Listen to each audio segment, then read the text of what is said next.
Welcome to my channel. और पहली चीज़ please मैं आप मेरे चैनल को सब्सक्राइब करिएगा और बेल आइकन ज़रूर दबाइएगा for notifications of new uploaded video. तो पहले प्लाज्मा मेम्ब्रेन का मैंने पार्ट फर्स्ट पहले पढ़ा चुकी हूँ, और अगर आपको पार्ट फर्स्ट चाहिए होगा उसमें मैंने स्ट्रक्चर बताया, जो मॉडल जितने लोगों ने दिया था, जो मॉडल था मैंने वो सब मॉडल को सारा एक्सप्लेन किया है। सो आप पार्ट फर्स्ट मेरे चैनल पे जाके देख सकते हैं। सो पार्ट सेकंड में हम फंक्शन जानेंगे, सेल मेम्ब्रेन का क्या क्या फंक्शन है, इंपॉर्टेंट फंक्शन है जो वो परफॉर्म करते हैं। पहला है ट्रांसपोर्टेशन। जो प्लाज्मा मेम्ब्रेन है उसमें मतलब कई तरह की ट्रांसपोर्टेशन होते हैं। पहला है पैसिव ट्रांसपोर्टेशन। ये ट्रांसपोर्टेशन में मतलब अलोंग द कंसंट्रेशन ग्रेडियंट जाता है, मतलब high concentration to low concentration. High concentration to low concentration कहने का मतलब ये है, जैसे हाई कंसंट्रेशन मतलब जिसके पास अमाउंट जाता है किसी चीज़ की, जिसके पास से सब्सटेंस ज़्यादा है, मतलब समझ लो कोई आदमी है उसके पास पैसे ज़्यादा है और कोई दूसरा आदमी उसके पास पैसे कम है, तो वो जो अमीर आदमी हो वो गरीब आदमी को थोड़े पैसे दे देगा कि ताकि उसका गुजारा हो जाए। उसी तरह सेम थिंग जिसके पास ऑलरेडी सब्सटेंस भरे हुए हैं वो लो कंसंट्रेशन वालों को देता है जिसके पास से सब्सटेंस की कमी है। ठीक है, अलोंग द कंसंट्रेशन ग्रेडियंट रहता है। फिर यहाँ ट्रांसपोर्ट जो रहता है, यहाँ के ट्रांसपोर्ट को कोई भी एनर्जी की रिक्वायरमेंट नहीं होती है, और ये ट्रांसपोर्टेशन भी कई मतलब फॉलोइंग वेज में होते हैं। पहला है सिंपल डिफ्यूजन।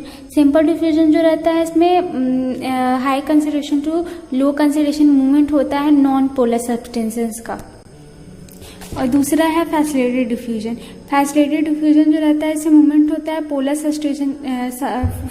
पोलर मॉलिक्यूल्स का अक्रॉस प्लाज्मा मेम्ब्रेन, और इसमें कुछ कैरियर प्रोटीन्स इन्वॉल्व होते हैं, और ये कैरियर प्रोटीन जो रहते हैं वो फॉर्मेशन करते हैं कैरियर मेटाबॉलिक कैरियर कॉम्प्लेक्स का। फिर दूसरा आता है एक्टिव ट्रांसपोर्ट। एक्टिव ट्रांसपोर्ट जो होता है वो low concentration to high concentration होता है, मतलब अगेंस्ट द कंसंट्रेशन ग्रेडियंट। इसमें मतलब जहाँ पे ऑलरेडी किसी के पास कुछ नहीं है उससे और मतलब और चीज़ें छीन ली जा रही है, कुछ इसी तरह का कॉन्सेप्ट है। तो यहाँ पे अगेंस्ट द कंसंट्रेशन रहता है और पैसे में अक्रॉस द कंसंट्रेशन ग्रेडियंट रहता है, और इस ट्रांसपोर्टेशन में एनर्जी की रिक्वायरमेंट होती है in the form of ATP. और एक्टिव ट्रांसपोर्टेशन को भी दो टाइप के होते हैं। पहले प्राइमरी एक्टिव ट्रांसपोर्टेशन जो Na+K+ ट्रांसपोर्टेशन में देखा जा सकता है, जिसमें एटीपीज कॉम्प्लेक्स हेल्प करता है, और दूसरा है सेकेंडरी एक्टिव कॉम्प्लिकेशन जो ग्लूकोज ट्रांसपोर्टेशन इन इकोलाई में देखा जा सकता है। फिर आता है second type transportation at cellular level. Second function transportation of cellular level. Membranes of cell, जो सेल ऑर्गेनेल्स रहते हैं वो by the process of blebbing वो कुछ वेसिकल्स और ब्लेब्स का फॉर्मेशन करते हैं, जो ट्रांसपोर्टेशन कुछ कई सब्सटेंस का ट्रांसपोर्टेशन करते हैं सेल के बाहर ले जाने में। ठीक है, इस प्रोसेस में फ्यूजन और डीअटैचमेंट ऑफ वेसिकल्स देखने को मिलता है इस प्रोसेस में। और फिर आता है तीसरा bulk transportation. In high amount bulk में कैसे ट्रांसपोर्टेशन होता है। Transportation of material from outside the cell to inside, मतलब बाहर से अंदर या अंदर से बाहर किसी भी मतलब सब्सटेंस का ट्रांसपोर्टेशन इन बल्क अमाउंट, उसे बल्क ट्रांसपोर्टेशन कहते हैं। ठीक है, दिस में अकर थ्रू फॉलोइंग वे। पहला है एंडोसाइटोसिस। एंडो मतलब एंडो से पता चल रहा है अंदर आना, सेल के अंदर आना। इस प्रोसेस में जो मटेरियल है वो ट्रांसपोर्ट किया जाता है सेल के अंदर, और फिर इस टर्म को भी दो प्रोसेस में मतलब डिवाइड किया गया। पहले तो फाइगोसाइटोसिस। फाइगोसाइटोसिस को हम लोग सेल ईटिंग कह सकते हैं। ईटिंग से ही पता चल रहा है इसमें जो सेल है वो सॉलिड पार्टिकल्स को लेगा तो उसे फैगोसाइटोसिस करेंगे। और पिनोसाइटोसिस मतलब सेल ड्रिंकिंग जिसे कहा जाता है दूसरे वर्ड में। सेल ड्रिंकिंग से ही पता चल रहा है अगर वो लिक्विड मॉलिक्यूल्स अपने सेल के अंदर लेता है तो उसे हम लोग पाइनोसाइटोसिस कहेंगे। फिर आता है सेकेंड एक्सोसाइटोसिस। एक्सो से ही पता चल रहा है, एक्सो मतलब बाहर, साइटो मतलब साइटोप्लाज्म, मतलब जो सेल है वो अपने सेल से बाहर मटेरियल किसी को भेज रहा है तो उसे एक्सोसाइटोज कहते हैं, the process which is material transport out of the cell.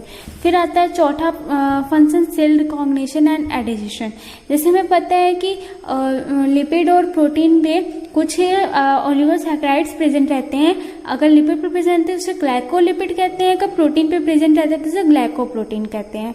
फिर ठीक है, ये कुछ सेल रिकॉग्नाइजेशन टाइप परफॉर्म करते हैं। जैसे एक सेल है या स्पर्म है, वो दोनों कैसे पहचानते हैं कि हाँ उसको उसी सेल के पास जाना है, उसी सेल को फ्यूजन करना है। कुछ इसी टाइप के सेल रिकॉग्निशन टाइप के प्रोसेसेस होते हैं जिससे वो सेल्स एक दूसरे को पहचान पाते हैं। ठीक है, फिफ्थ है हार्मोन रिसेप्टर। जो सेल मेम्ब्रेन है उस पे के ऊपर कुछ रिसेप्टर्स प्रेजेंट रहते हैं जो स्पेसिफिक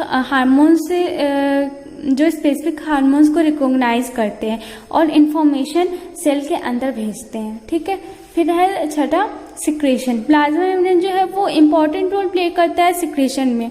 ठीक है, जैसे कुछ जो पॉलीपेप्टाइड चेन है वो कहाँ बनता है, प्लाज्मा मेम्ब्रेन के अंदर बनता है ना। राइबोसोम्स एमआरएनए कुछ यही सब मिलके जो पॉलीपेप्टाइड चेन का फॉर्मेशन करते हैं।